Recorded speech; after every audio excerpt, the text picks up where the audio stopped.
Alright, Watch Geeks and Invicta fans, here we go. A little bit of a different format that I'm trying to put together for you, and there's a reason for doing it this way.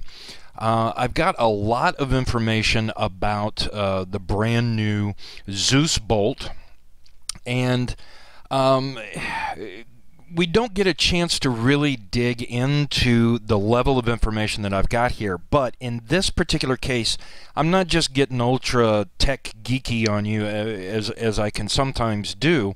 It's very important to this watch, and as I explain more, you'll understand why. So we could literally do a half an hour to an hour talking about the design, the construction process, the build quality, all the different things that are going into this watch, and it was too much to type, and I don't think it would have the same effect. So I'm trying to combine this information with auditory, with visual cues to really drive home the point, because I know a lot of you are interested in the new Zeus Bolt. If this works for you, let me know. Give me some feedback. We'll give it to AL. Maybe in the future we can do some more photographs that lend themselves to this type of medium, the way that I'm doing it, and we could see it again in the future. With that being said, let's go ahead and dive right in. Okay, so what you're looking at here is obviously the overall finished product, which is the Zeus Bolt. But what I want you to look at right now is just the overall case of this watch. Now, we'll get into the details in a minute, but it's important to understand what's going on with just the case itself here. We start out with an ultra thick piece of 316L surgical grade stainless steel. Now that piece of stainless steel is then stamped in a machine more than 7 times, and this process is done to shape the rough external appearance of the case. Notice the lug area, the very ends of the watch, the curvature that's going on over there as well, and basically it turns it into what's known in the trade as a blank. Now, I say stamped more than 7 times, and the reason I don't give you a specific number is because of the extreme tolerances that have to be met because of the design of this watch. You can't just say, well, we're going to put this piece of stainless steel in there and stamp it twice and we'll have the block. There's too much variance that can take place doing it that way. So one piece might be 7 times, and it's typically a minimum of 7 times. Another piece might be 8 times, or something along those lines, because it's checked, and only when it reaches certain specifications can it be used, and we can't just use a generic, not quite, but you get my drift, arbitrary type of number as far as the stamping goes. Now, once that process is finished, they take this newly formed blank, and it's going to go undergo a 2-step process of heating and then cooling, and that's done in order to achieve the initial hardness and strength of that 316L stainless steel, that heat treating process. But here's the important part to really grasp on this. This process takes between 30 to 45 days to complete. So blank piece of 316L stainless steel to the finished and heat treated blank, ready to start the very fine process, 30 to 45 days. That really and truly is unheard of. Okay, so now we've got the movement blank taken care of, and we want to get into the more fine finishing, the refinement of the Zeus Bolt. And what you're looking at here on this image, again, we're going to be using the same image throughout because it does display all of the elements, or 90% of them anyway, that we're going to be looking at here. And those 2 red arrows you see, I know the cables, this is a fully finished timepiece, but I want you to notice the sidewall. That means that, and you've probably heard me use that term on the shows before describing inserts and things that we've done. obviously never this complicated before, but that's that entire outside edge. Now, whether it's on the 9 o'clock side of the case or the 3 o'clock, it's still going to be considered the sidewall. And what we're doing there, we're taking that movement blank and then we're using a CNC machine and process. And CNC just means computer numeric control. So think of it in terms, for those of you not familiar with this process or those types of machines, if you know what a lathe is, if you've ever seen one of those or worked with one of those, this is computer controlled, and but it's done on a much finer scale. So what happens is it cuts into those sidewalls with really what is a microscopic precision, and that's where the cables are going to go. And you can see them fully in place here, and we'll talk more about all of that.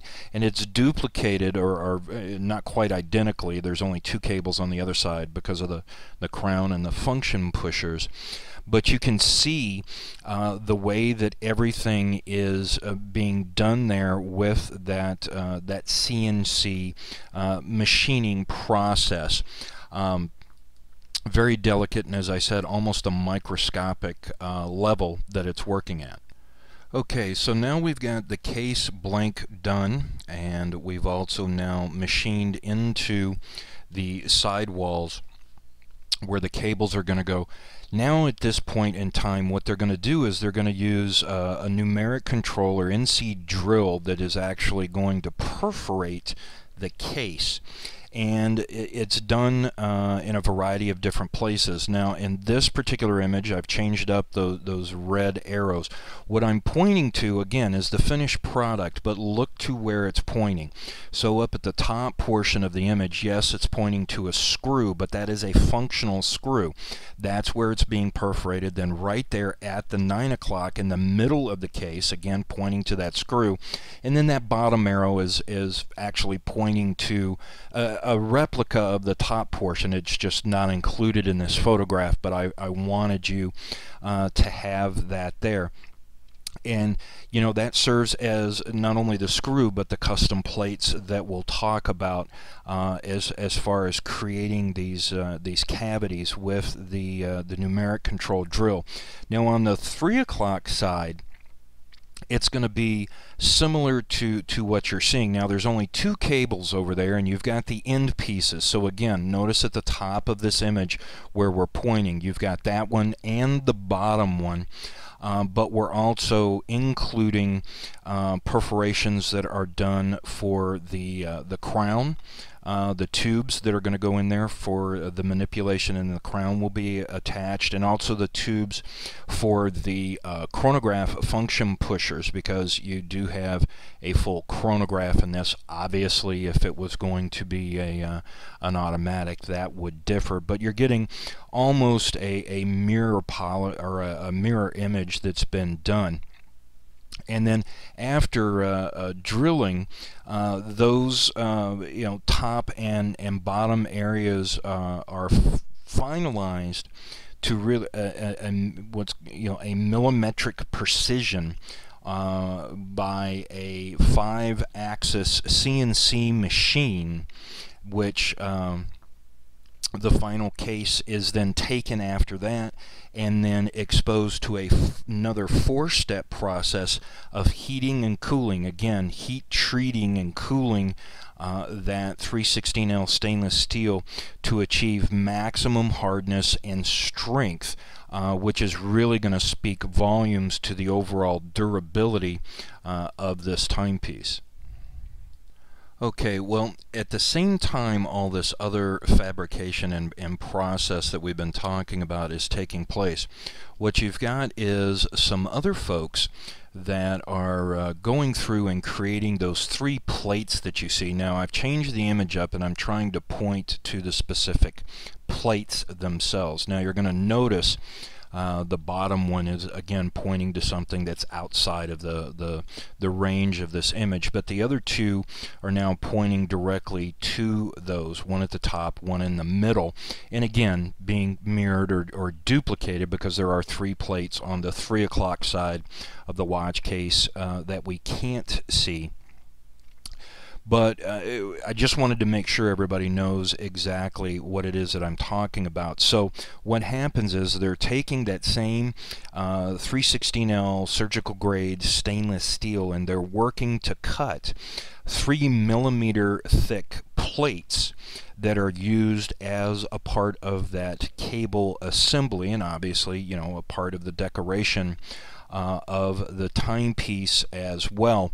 And I just want you to notice that is 3mm thick, and look at the precision that has to take place now, because we've taken that and, you know, formed the overall cavity that's going to hold the cables in place, and then that has to be an absolutely precision fit, and that's why they're using that micro mechanical CNC machine to go ahead and accomplish that decorative piece, as well as being a fully functional piece as well. Now, what is it that really makes the bolt the bolt? I mean, at the end of the day, obviously, it's the cables, and that's what I want to be able to talk to you about for just a second at this point. Now, I've utilized the red arrows on the image that you see now to point to some of the cable elements, both on the 9 o'clock sidewall and into that unidirectional rotating bezel as well. I want to get into why you've probably heard me say before, we really didn't know how expensive a process this was going to be for the original bolt, and obviously we're using way more of this cable. So what's going to happen here is the wires that you see, that cable, are cut to real precision from hand-selected rolls of the highest, finest of the 316L stainless steel, done to the thread level. Now, those are individually hardened through the process that we've already talked about, and then, now get this, individually plated, and that's going to be key, because when you look at this, even if you do what I've said before on the shows and take a jeweler's loupe or some form of magnification, the plating that's done on what started out as a thread that is then, you know, woven, twisted into this cable, the plating process is perfect because it is all individually done. Then they use a technique to inner solder the cable itself, and what that's going to do is help prevent it from damage and long-term deterioration of that cable. You know, you want to maintain the plating. It is under stress the entire time, as you see, you know, because it's never, you know, being unwound. It's always in that state of tension, yet it maintains itself perfectly, as many of you have owned the Bolt, some now for a number of years, have come to find out. Now, obviously, what's the next signature look to the Bolt? And that is going to be the bezel. Now, in this particular case, we've changed the bezel up a little bit because it is a compared to the original, a unidirectional rotating bezel, 120 click bezel, whereas the original was a fixed bezel. Now, that piece that you see there, if you look at the 9 o'clock position, what I'm pointing to there is the base of that, and it sits on top of the case of the watch and rotates over top of it. Now, I've pointed to a lot of different elements to try and point out the individual process or places that are being processed here. So what they've done is the bezel itself, 316L stainless steel, and it is stamped out via the process that we've already talked about, and then it's further micro CNC machined in order to accommodate the 6 riders that you see that are sitting up onto the bezel itself. Those are the ones that I'm trying to point to, the visible ones there on the screen, where they are put into with the numerals sitting on the top. You can see the holes cut for the custom screws, which are functional, and then you'll see that through those the micro machining is needed, because it has to have that precision fit, because then the cable that goes into the bezel, that plated cable, is then run through each one of those individual rider tabs. And that is what gives the bolt its second signature look. Okay, so then what takes place is these finalized components or semi-finalized components are put together, and the flame fusion crystal is inserted via a hand press. The specially molded crown and function pushers, custom for this watch, are located in those pre-drilled holes or cavities by a vertical press, and then the individual wires are placed into the sides of the case. They're affixed to that with the uniquely tailored plates that we've already talked about, utilizing those custom screws, and then tightened up. And at this point you have what is going to be this, but at this point the case is now finished. Now, the last thing I want to talk to you about in this first little presentation, and yes, there may be a second if you guys are interested, but I want to talk about that large, oversized, highly polished chapter ring that you see going around the outside edge, and that's the part, as you can see, I've tried to point to it in a few places with the image there, but it contains all of the trittonite dots, the hour markers, the very large hour markers, and the dots that is what I'm talking about. You can see that are going on there, the much smaller ones. And the way they do this is they use a high precision potter's wheel or a drill to form this from a solid piece of metal. Now later they're going to combine this with the grade A mother of pearl central dial or main dial that's on there, and that's going to be all put through the bottom of the watch, because remember, we haven't even talked about the case back's not there, and we haven't even begun to talk about the machining process that takes place with that medallion style case back. But once they've got that in place, then this is the beginning of the technical assembly procedure that will include the movement and whatnot, and everything else that's going to take place from there. So as you can see, a great amount of detail has already gone into this particular timepiece. And lastly, because I know you guys have been kind of hanging with me for a while now, but I just wanted to give you some facts about the Zeus Bolt. And the first one is that it took us 18 months of design, of study, of development, of testing techniques that had not been used before to be able to achieve the initial samples of this watch. Now, get what I'm saying here. Not to be able to get ready to go into production, but to achieve a sample that we're happy with. 18 months, most watches from a lot, or if not most all other watch companies, they can go from a design and be in production with 18 months. It took us that long just to be able to get to a working sample that was considered to be satisfactory. Now, I've got to tell you, as we went through all of this, and I'm trying to do this quickly because I know it's going to be, you know, kind of a long presentation for you to kind of listen to and look at, but the complexity and the craftsmanship of each of these individual components that I've tried to talk to you about with inside of the Zeus Bolt makes it one of the most complicated watch cases, watch bracelets, and watch straps to manufacture in the watch industry. And yes, I know we haven't got into the bands or the straps yet.